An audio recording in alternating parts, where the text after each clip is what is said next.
Hi guys, this is Vikas from यंगम classes. Guys, as usual हम सीखेंगे इंग्लिश ट्रांसलेशन के रूल को, क्योंकि मेरा मानना है अकॉर्डिंग टू मी इंग्लिश हम तभी अच्छे सीख पाएंगे जब हम ट्रांसलेशन के माध्यम से सीखेंगे, स्पेशली फॉर दोज स्टूडेंट्स ना जो जो सीबीएसई बोर्ड से बिलोंग नहीं करते हैं ना, इसलिए उनके लिए खासा समस्या होता है।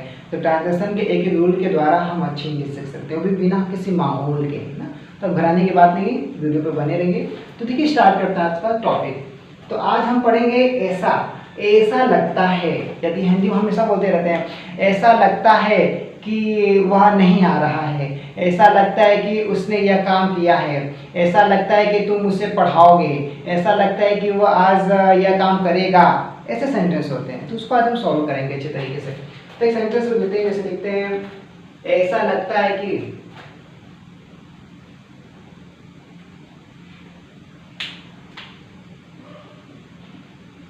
ऐसा लगता है कि, ऐसा लगता है कि वह ईमानदार है, ऐसा लगता है कि वह ईमानदार है। सेकेंड सेंटेंस एक और लेते हैं, ऐसा लगता है, ऐसा लगता है कि उसके पास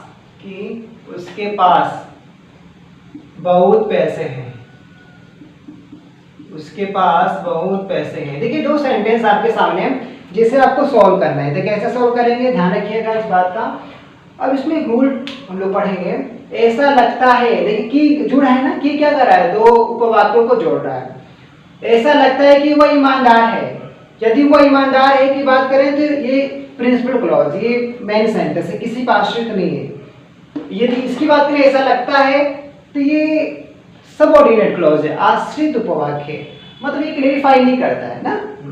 जैसे हम लोग पढ़े थे ना कंडीशनल सेंटेंस, यदि तुम आओगे तो मैं पढ़ूंगा, तो मैं पढ़ूंगा इंडिपेंडेंट क्लॉज है, मतलब स्वतंत्र है अपने आप में। लेकिन यदि तुम आओगे ये इनकम्प्लीट है, तो सबऑर्डिनेट क्लॉज इस तरह से हो गया था। तो इसी प्रकार से ऐसा लगता है ये क्या है, सबऑर्डिनेट क्लॉज है।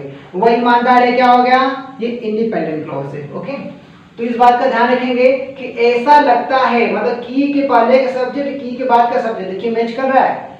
ऐसा लगता है, तो यहाँ पे वो नहीं लगा है कि उसको ऐसा लगता है, ऐसा नहीं लिखा है शब्द। तो इसमें एक रूल हम लोग फॉलो करेंगे कि जब भी ऐसा शब्द दिया हो, क्या दिया हो, ऐसा शब्द दिया हो, की के बाद वह तुम या ऐसा कोई शब्द लिखा हो, तो करेंगे क्या, की के बाद वाले सब्जेक्ट को यहाँ पुट करेंगे। की के बाद का सब्जेक्ट जो है हम की के पहले वाले सब्जेक्ट को पुट करेंगे। इट मीन्स हम की के बाद वाले सब्जेक्ट को कॉमन मान लेंगे। ऐसा मान लेंगे कि यहाँ भी वह है, ऐसा मान लेंगे कि यहाँ पे हिडन है, मतलब उसे लगता है कि वह ईमानदार है, उसे शब्द अपने से बना लेंगे ना। ये ट्रिक है, ये ट्रिक आपको बताएंगे। ऐसा लगता है कि वह ईमानदार है। देखिए, इसको हम ऐसे बोल सकते हैं ना, इट सीम्स, इट का प्रयोग कर सकते हैं ना। तो इट तो यहाँ लिखा नहीं, यहाँ लगता है, ऐसा लगता है, तो यहाँ पे इट बोलते हैं ना, इट सीम्स। तो यदि इट सीम्स बोले तो क्या हो जाएगा, it seems that he is honest बन जाएगा। क्या बोले हैं, इट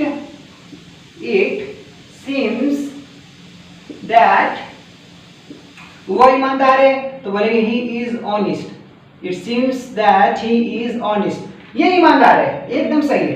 देखिए, दैट लग गया। हम लोग ये पढ़े हैं कि जब सेंटेंस में दैट आता है तो वो क्या करता है, दो उपवाक्यों को जोड़ता है। दैट क्या कर रहा है, दो उपवाक्यों को जोड़ रहा है। तो यहाँ पे दैट का प्रयोग किए हैं, तो इससे प्रिंसिपल क्लॉज बन रहा है, एक सबऑर्डिनेट क्लॉज बन रहा है। मतलब इसमें क्या है, वर्ब दो है, सब्जेक्ट दो है ना। इसमें क्या है, इट भी सब्जेक्ट है, ही भी सब्जेक्ट है, सिम भी वर्ब है और इज भी हाँ वर्ब का काम कर रहा है। तो जिसमें दो सब्जेक्ट या दो फाइनाइट वर्ब होते हैं उसे कॉम्प्लेक्स सेंटेंस करते हैं। तो कॉम्प्लेक्स बन गया।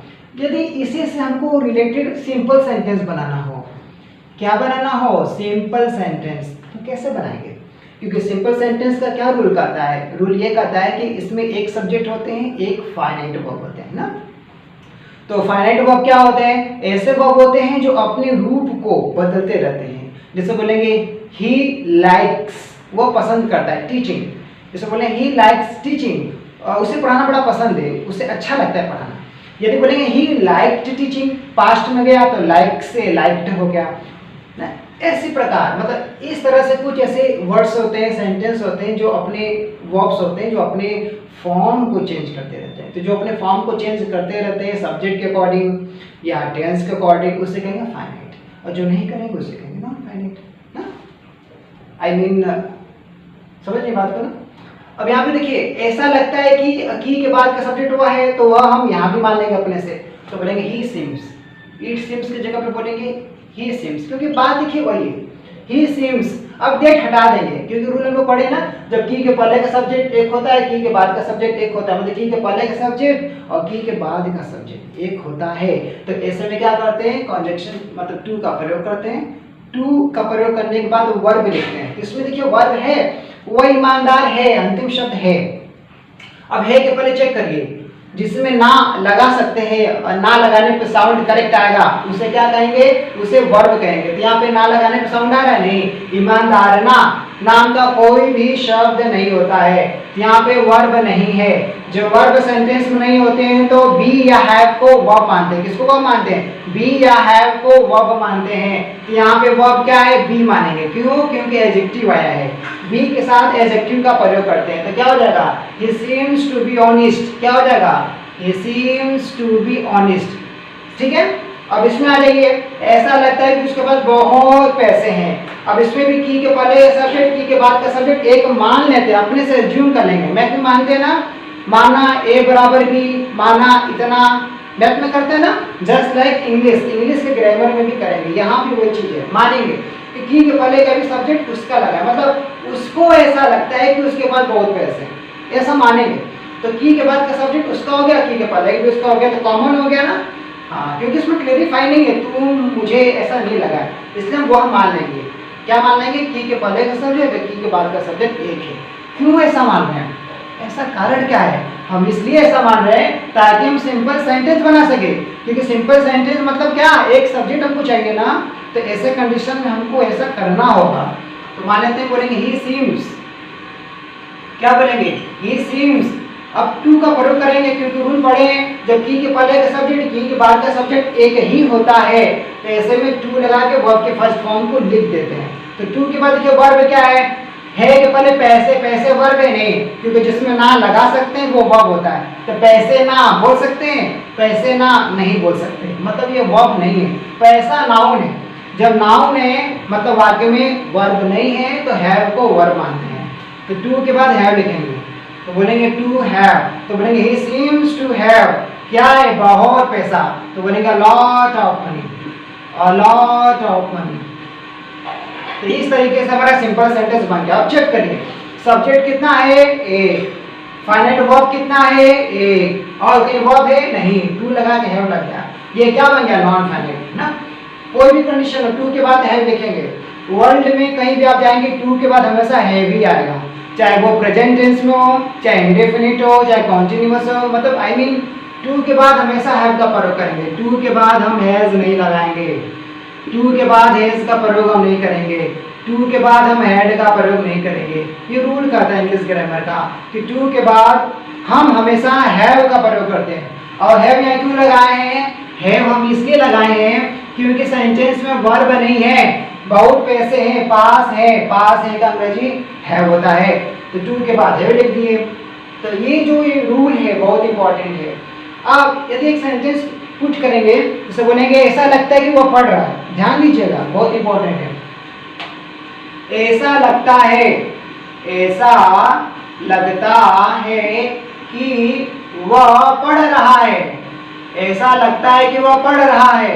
अब की के पहले देखिए ऐसा लग गया, की के बाद वह लग गया, तो ऐसे में क्या करेंगे, ये मान लेंगे की के पहले भी क्या लिखा है, वह लिखा है, तो उसे ऐसा लगता है कि वह पढ़ रहा है, ऐसा मान लेंगे ना। कॉमन ले लेंगे, मतलब एक सब्जेक्ट कॉमन ले लेंगे, क्योंकि यहाँ क्लेरिफाई नहीं है कि लोगों को ऐसा लगता है, मुझे ऐसा लगता है, तुम्हें ऐसा लगता है, ऐसा तो नहीं है। इसलिए हम ऐसा जो शब्द है उसके पहले हम वो अपने से जोड़ देते हैं, उसे ऐसा लगता है, मुझे ऐसा लगता है ना, ऐसा ही कहेंगे, बोलेंगे उसे लगता है, मतलब वह की के बाद का जो सब्जेक्ट उसे यहाँ लिख देंगे, क्लेरिफाई करने के लिए बस आपको समझाना है। ओके, तो क्या हो जाएगा, ही सीम्स, लगना बोलते हैं सीम। ताइते का रूल कहता है क्या, जब थर्ड पर्सन सिंगुलर होंगे, मतलब ही शी इट नेम, क्या आएंगे, ही शी इट नेम आएंगे तो वहाँ पे हम एस लगाते हैं, तो ही आ गया इसलिए एस लगाए हैं क्योंकि एम पे एंडिंग हो रहा है। तो बोले ही सीम्स, अब की के पहले का सब्जेक्ट की के बाद का सब्जेक्ट एक होगा, तो ऐसे में क्या करेंगे, कॉन्जक्शन मतलब टू का प्रयोग करके वर्ब के फर्स्ट फॉर्म लिख देते हैं। कब, जब इंडेफिनिट में होंगे तब। लेकिन यहाँ पे देखिए क्या कॉन्टिन्यूअस हो गया ना, तो कॉन्टिन्यूअस में वर्ब में एनजी लगाते हैं, लेकिन वर्ब में एनजी लगाने के पहले बी लगाते हैं, बी के बाद वर्ब में एनजी लगाते हैं।